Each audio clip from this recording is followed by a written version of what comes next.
Japan যে ভূমিকম্পর দেশ সেটা মোটামুটি আপনারা সবাই জানেন। আর এখানে ভূমিকম্প হওয়াটা নর্মাল ব্যাপার। তবে মাঝে মধ্যে যখন হেভি জোরে দোলটা খাই তো তখন সেই মজা লাগে। মজা বলবো না কি বলবো বুঝতে পারছি না, যাই হোক। তবে আজকের ভূমিকম্পের ব্যাপারটা আমি একটু ভাবলাম তোমাদের সাথে শেয়ার করি, আজকের কাহিনী কি হয়েছে।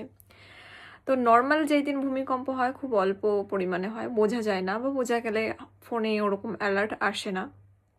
এইবার আজকে আমার ডিউটি ছিল, জাস্ট আমি মাত্র ঘরে ঢুকলাম।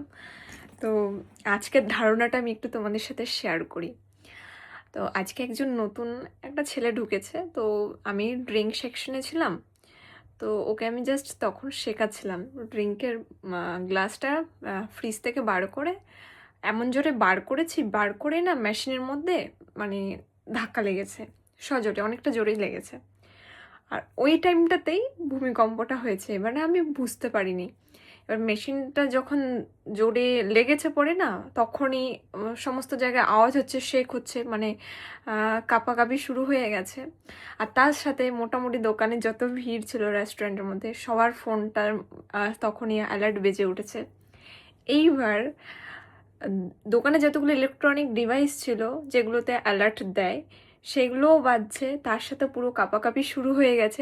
আমি ভাবছি কি যে আমি কি এমন করে ফেললাম মেশিনটার মধ্যে, আমি তো আসতেই লেগেছে, এত জোরে তো লাগেনি, আমার কারণে এত জোরে ভাইব্রেশন হচ্ছে, কাঁপাকাঁপি হচ্ছে। এবার যে জায়গাটায় আমি কাজ করছিলাম আজকে, সেখানে আমার ফোন রাখা ছিল, আমার না, মোটামুটি অন্য যারা স্টাফ থাকে, কালিগ থাকে, তাদের ফোনও রাখা ছিল ওখানে। তো একটা ফোন হাতে নিয়ে আমি দেখছি আর্থকোয়েক। समझ रहे हो समझ रहे हो आप समझ रहे हो ना দেখে এলো, আরে মানে মানে এক ঝটকা আমি তো ভয়ের খেয়ে গেছি যে কি হয়ে গেল ভাই, ভূমিকম্প হচ্ছে। তখন আমি বুঝতে পারলাম যে আচ্ছা ভূমিকম্প হচ্ছে, আমার কারণে কিছু হয়নি। একটুর জন্য ভাই বেঁচে গেছি, বিশ্বাস করো।